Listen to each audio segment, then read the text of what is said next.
you want to try and do is to reduce the energy costs. And I've been working with my colleagues Mike George and Trevor Drake in chemical engineering in the context of what is called carbon capture and storage. This is rather a romantic photograph of a power station just outside Nottingham.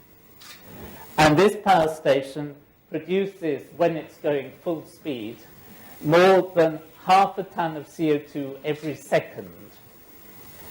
And by comparison, the Thomas Swan plant uses less than half a ton of CO2 every hour if you don't recycle it.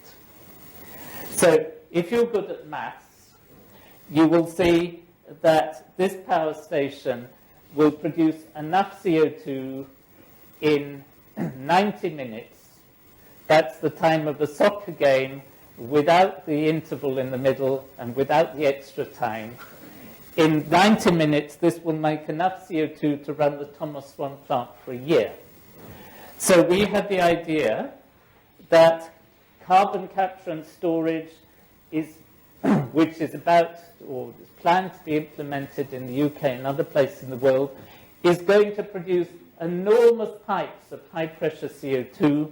And our idea is you could take a little bit of this coming off and put it into a supercritical reactor, and then when it comes out, just feed it back. And the amount of CO2 is so small, the power station won't notice it, and you'll get your high-pressure CO2 essentially free. The problem is that the CO2 coming from the power station will not be terribly clean, and so we have been looking at the effects of impurities on the chemical reaction. So, by the way, can you at the back, can you actually see the screen okay? There's a free seat at the front if you want. But, so we looked at nitrogen, carbon monoxide, and water, which are the sort of impurities that are expected in captured CO2. And here is the effect of nitrogen on the reaction of isoferrone going to TMCH. And what I really want you to see is that there are different amounts of nitrogen, and you can't tell any difference between the lines at all. So a bit of nitrogen has no effect at all on this reaction. And so the effects of carbon monoxide and water are rather stronger, but if you raise the temperature, then they don't have much effect.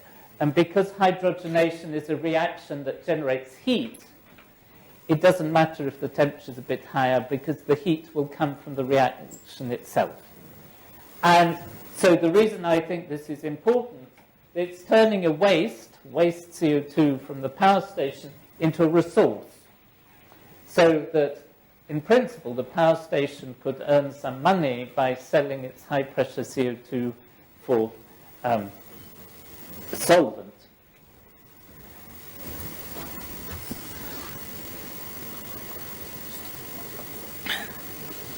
So now I want to change subject slightly and talk about the Rio Plus 20 conference that was held last year in Rio de Janeiro to look at the future on how the world can develop in a sustainable way.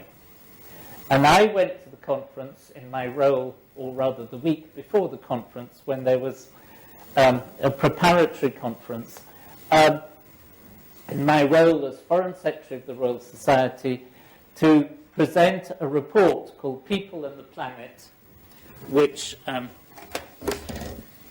have a copy here, which I will leave with your university, which talks about some of the problems that are presented to our planet of the ever-increasing population. And